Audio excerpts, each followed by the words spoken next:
He's a very famous Chinese entrepreneur. He has great wealth, and this time we invited him to take us to the disaster area for disaster relief. He went personally. He called me from the disaster area. He said he was staying at a hotel and told me that the hotel cost 10 yuan a day. Can you imagine what kind of hotel he's staying in? A bodhisattva.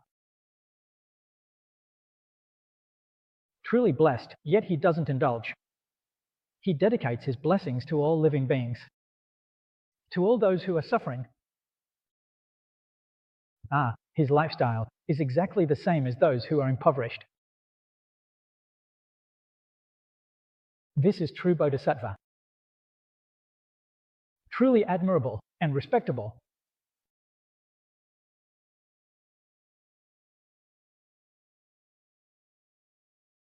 A seventh monk fest. Hong Kong celebrated the anniversary of its return.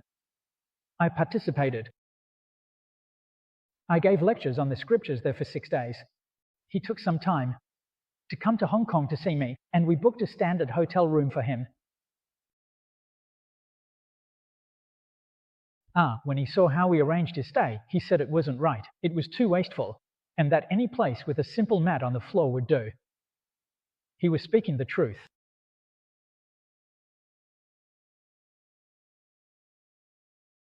This is a bodhisattva. He chooses not to enjoy the blessings he cultivates. Only then can you achieve the perfection of giving. Not a trace of greed. What he has, he can generously give to those in need. Absolutely no hint of selfishness. A resolute heart. Such people are rare, but they do exist. We've seen a few, but there must be many more we haven't seen.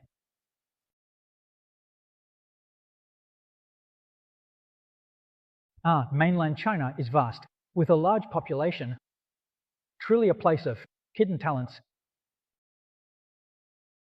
I deeply believe this. Many Buddhas and Bodhisattvas must be among them, certainly not a small number.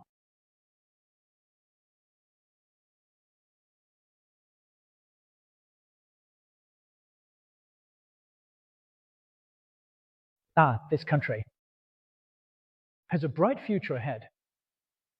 Will bring to the world long-lasting peace.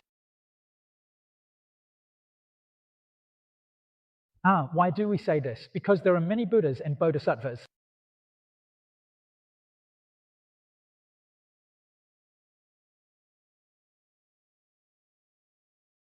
You haven't encountered them. You wouldn't recognize them.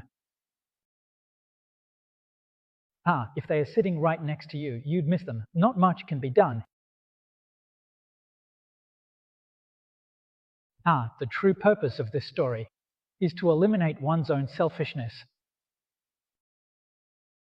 Using materials like petrochemical stones and non-action stones as means. The ultimate goal is to reduce and eliminate worries.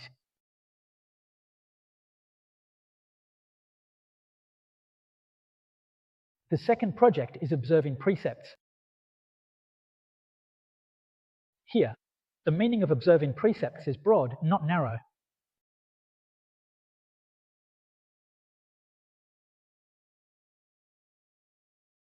Our fellow students of Buddhism often see the words observing precepts and think of weapons. Design. They think of the precepts for monks and bodhisattvas.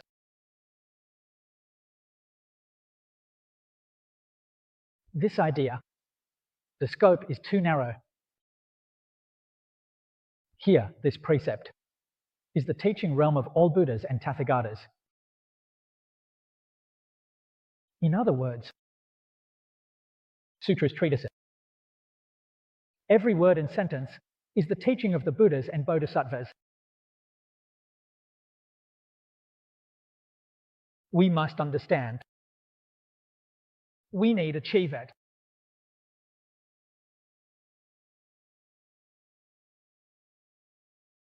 Not reaching the teachings of the Buddha and Bodhisattvas. We need to truly understand. Only then can you achieve it. If you don't understand, how can you achieve it? You just won't be able to do it. So ancient sages said, all the sutras spoken by the Buddha are called wonderful Dharma. It's not just lotus. Which sutra isn't wonderful Dharma? What is the definition of wonderful? People have explained it well.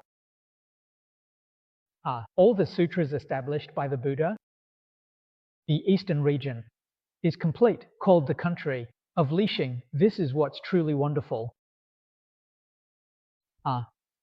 That is to say, every word and sentence he spoke is so perfect. There isn't a single flaw. This is what's called wonderful. Every sutra is complete, calling you to work hard. When we look at each chapter within a sutra, it is also complete. Looking even more closely, each section is also read. Like the book we use, it's called Keizu. This Keizu, every small section, every small segment is complete. Even down to single word. When we talk about the words of giving and to giving, their completeness is called Lixing Guo. And within the words keeping precepts, it is also complete, calling you to work hard. This is what's truly wonderful. What method do we use to accept it? The great masters tell us that we must use faith, commitment, and practice to truly accept it. If any one of these four words is missing, you won't receive the true benefits of Buddhism. In other words, if you're not truly practicing Buddhism, you must fulfill these four conditions. Regarding the teachings of the Buddha, we believe in them. These teachings are the words and texts of the Buddha. With unwavering body and mind, we understand the principles he speaks of. We can comprehend them, believe in his teachings, and understand their principles. The practices he talks about are methods. We must follow them. Oh my!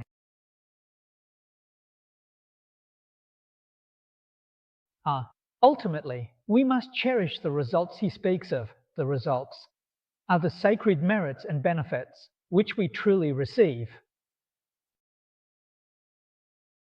This true result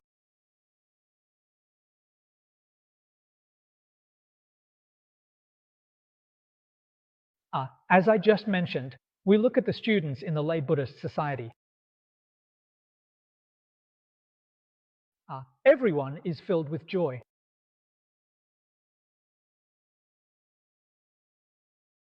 There are fewer troubles, fewer disagreements, fewer delusions, increased wisdom. Everyone appears smarter and more capable, and when they meet, they are all filled with joy. This is the result. What is the true result? This is the true result.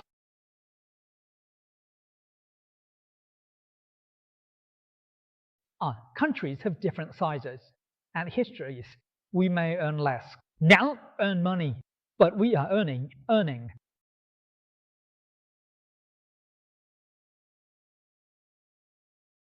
Overall, this is called being in accordance. Being in accordance means following the Dharma.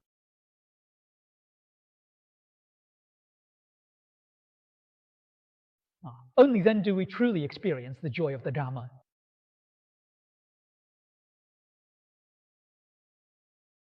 Studying and practicing according to the principles and the Dharma is called observing precepts. So, in modern terms, it means abiding by the law. Following the Buddha's teachings and The methods he taught us, we apply it in our daily lives. In our daily lives, in our work, in how we deal with others. Everything is done according to the rules, and that's called observing precepts.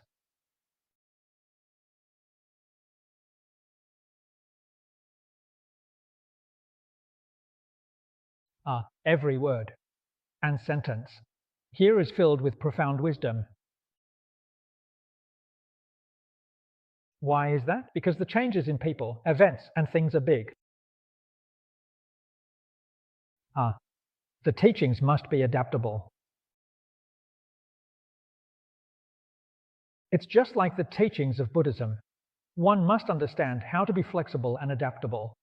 Therefore, the teachings are not rigid, they are lively and dynamic. Actions can change in countless ways.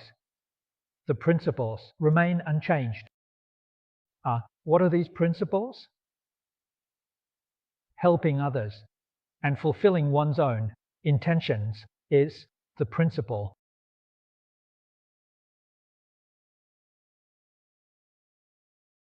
In terms of methods, they can vary greatly. But there must be no evil thoughts. There must be no evil actions. It must be with a good heart, a good heart.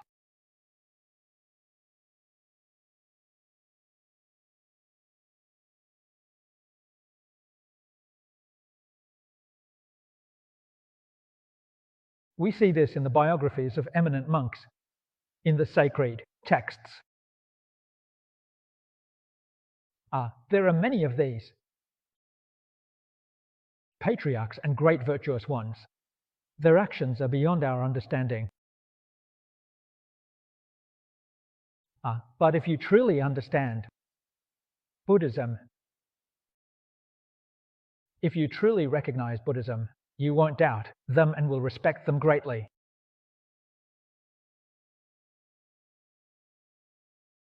So you all as well. Regarding the special conduct of the ancient virtuous ones, you all know about Qigong. Why do you know? It's because of the spread of Qigong stories. Without them, who would know about him? There are many who conduct themselves similarly to Elder Qigong. In the biographies of eminent monks, see many. In the early years of the Republic of China, a virtuous monk at Jinshan Temple. His name was the same as the elder of Mount Putuo. They were different. That Miao Shan was like living Buddha Qigong. He also was a bit eccentric. He was a sage, not an ordinary person.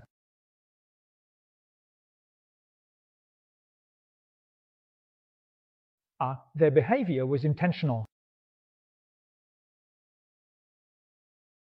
Our elder Qigong every day.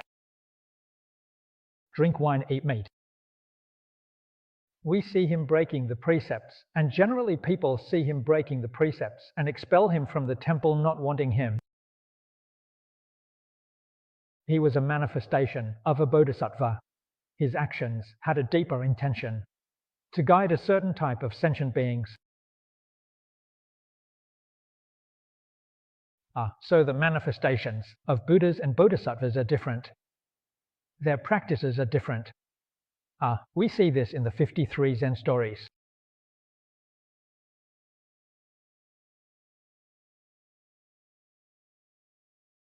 So the figures listed in the biographies of eminent monks, we can compare them with the 53 Zen stories. They can all be categorized into certain types. Each can be classified.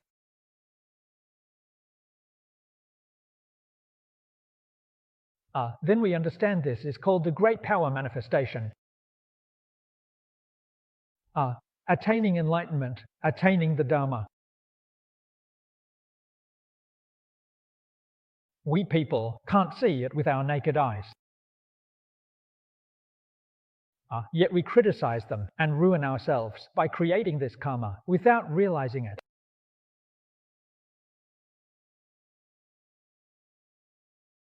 They definitely have not broken the precepts. They are precept upholders. Upholding methods vary. Actually, these principles and rules are clearly explained in the scriptures. It's mentioned in the scriptures. Observing precepts, the way to observe precepts. There are exceptions for eating.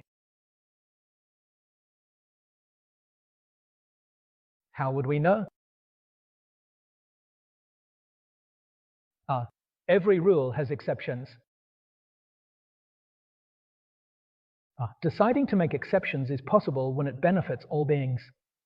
Making exceptions, not breaking the rules. Breaking the rules is when you make exceptions without a valid reason. That's breaking.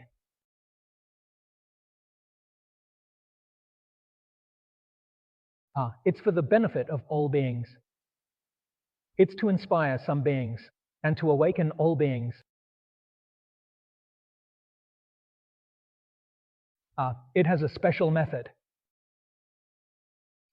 Maybe you've seen it. In the stories of the Zen tradition, the case of Master Dangxia.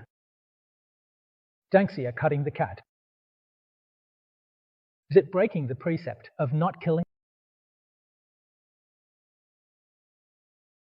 If you learn it and kill cats every day, you'll end up in hell. But he killed a cat and became a Buddha. He burned a Buddha statue and became a Buddha. If you touch a Buddha statue, you'll end up in hell. He can do it, but you can't. Why? He has special reasons. Burning a Buddha statue, the ability to make a being fully enlightened. To realize one's true nature. How much merit would you gain from burning a Buddha statue? He used such extraordinary means to enlighten a being. Even if we burn 100 Buddha statues, not one would become enlightened. That means breaking the Buddha's teachings leads to the hell of the 5 grave offenses. Extraordinary means extraordinary wisdom. Extraordinary actions, definitely a form of salvation. A special being. This arbitration is his doing. From this, we can see that precepts are living, not dead. We ordinary people don't understand. Nowadays, when receiving precepts, the transmission isn't explained clearly, and we accept them in a muddled way. So you learn in a muddled way, they transmit in a muddled way, and you accept in a muddled way. The result is that in the end, you fall into confusion without even realizing it. And you still think that you are lightly observing the precepts. What an injustice. So when we study Buddhism, we must adhere to a principle. Everything must be understood clearly and thoroughly. If it's not clear and understood, we shouldn't proceed. This is the basic attitude we should have towards learning.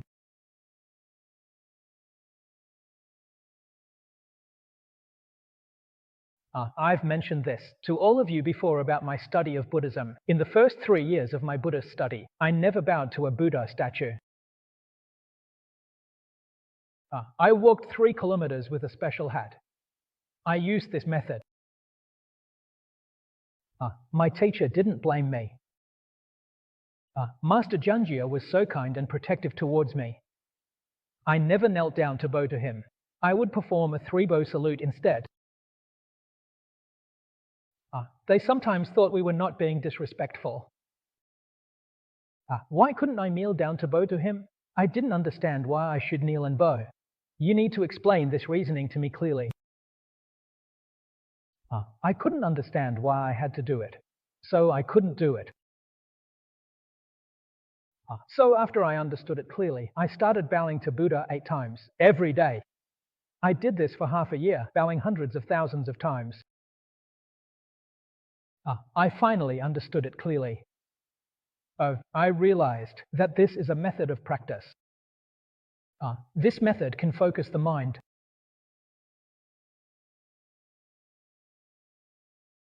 It's a very good method in practice.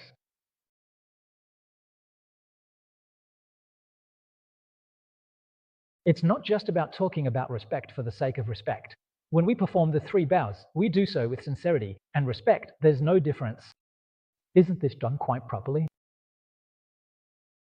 When I first started learning Buddhism, I always felt that we are modern people. In modern etiquette, we also perform 3 bows when meeting the president.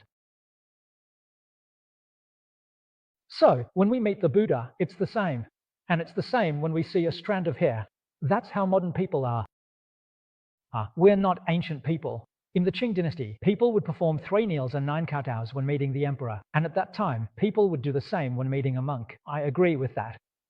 Modern people, I don't agree. Are we a modern people? If there's something I haven't fully understood, I absolutely won't follow blindly.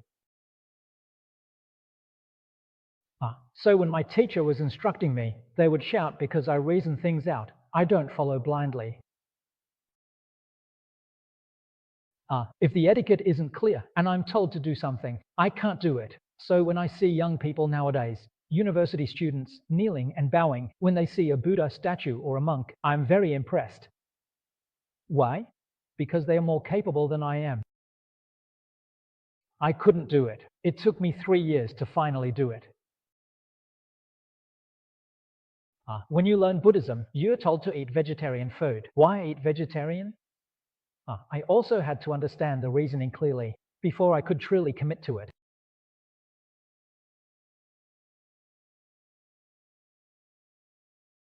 When the etiquette isn't clear, it's very difficult for me to do it when asked. And at that time, my friends, classmates, and colleagues all knew that I was the most stubborn person. Unless you can convince me wholeheartedly, don't even think about changing my mind. So after I started learning Buddhism, I was still working, and in our organization, more than 300 colleagues were greatly influenced. They considered Buddhism must have a reason. Why else would he learn it?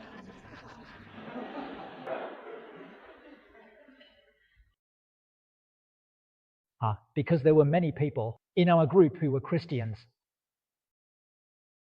Often when everyone was together, during breaks, we would discuss the doctrines of Christianity. After I started learning Buddhism, some people told me, hey, at that time, I hadn't become a monk yet, and they called me Old Shoe. They said, have you noticed? There's a change in our group now. I asked, what change? They said, now no one talks about Christianity anymore. Why did you start learning Buddhism? People stopped talking about Christianity. This old Wang started learning Buddhism, and there must be some truth in Buddhism. If there wasn't, he wouldn't talk about it or believe in it. So it had a big influence, and I didn't even realize it myself.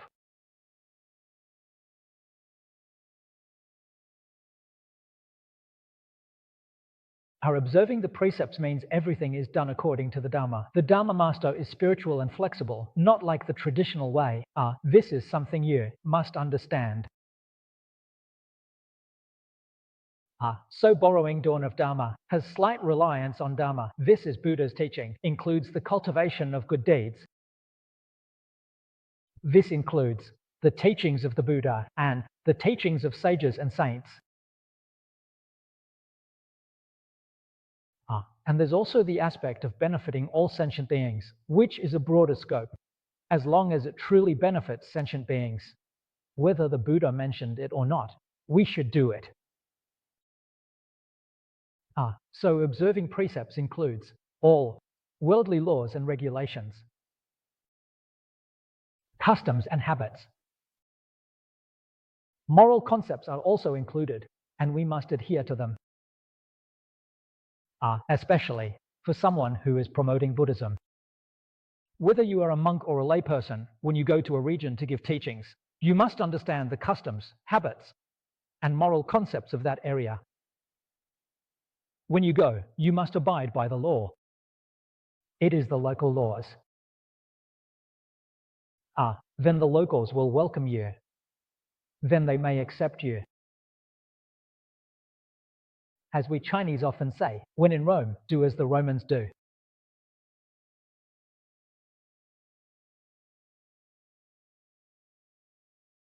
If we refuse to adapt and bring our own practices to another country, then our influence cannot affect the people of that region.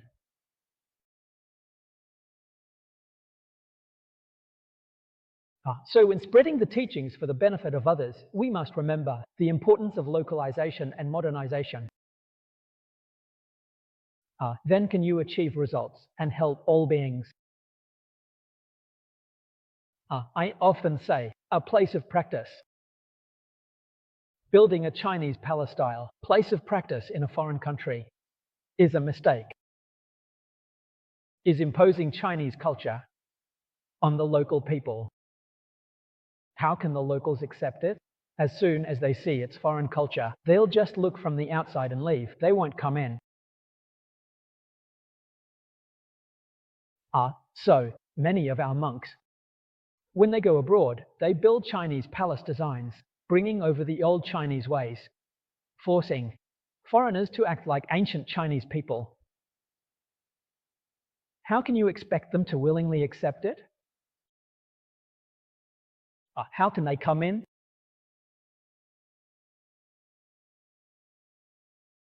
So in the early years, I advocated and advised some monks I knew. At that time, I hadn't left Taiwan yet, and when they had the chance to go abroad, I advised them that if they were going to build something abroad, it should be in the local style. For example, if you're in America, what style should you build in? Build in the style of the White House. Look at what the White House is like, and model it after that. Build it in the style of the US Congress, so when Americans see it, they'll feel like it's their own place and will definitely go in. And make the Buddha statues with American faces. It's familiar, right? When they see someone who looks like them, they'll go in. But look at us. We make things in the style of Chinese palaces, and the Buddha statues have Chinese features and Chinese aesthetics. Especially foreigners, they look down on Chinese people. And then you ask them to become Chinese, to become ancient Chinese people. They definitely won't be willing. They'll just turn away and ignore you. This is also why we have been unsuccessful in spreading Buddhism abroad for over 100 years. So we can't compare to those great monks and virtuous ones from ancient India who came to China. You see, they built their temples using Chinese palace-style architecture. The Chinese people respect emperors the most. Emperors live in palaces. So they built their temples as palaces.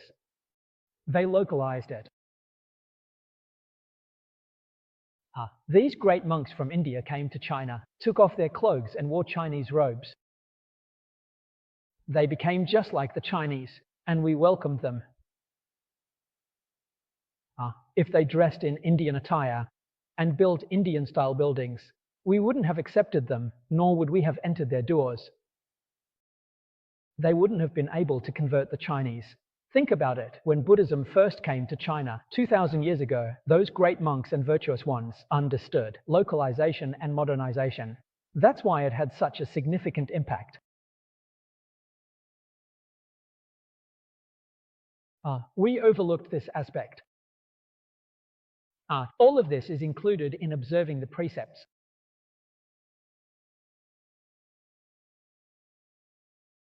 Yet we think we're good at observing the precepts, that we're doing well. There's a big problem here. You should be able to attain concentration, but you can't achieve meditation. Failing meditation shows ineffective precept observance.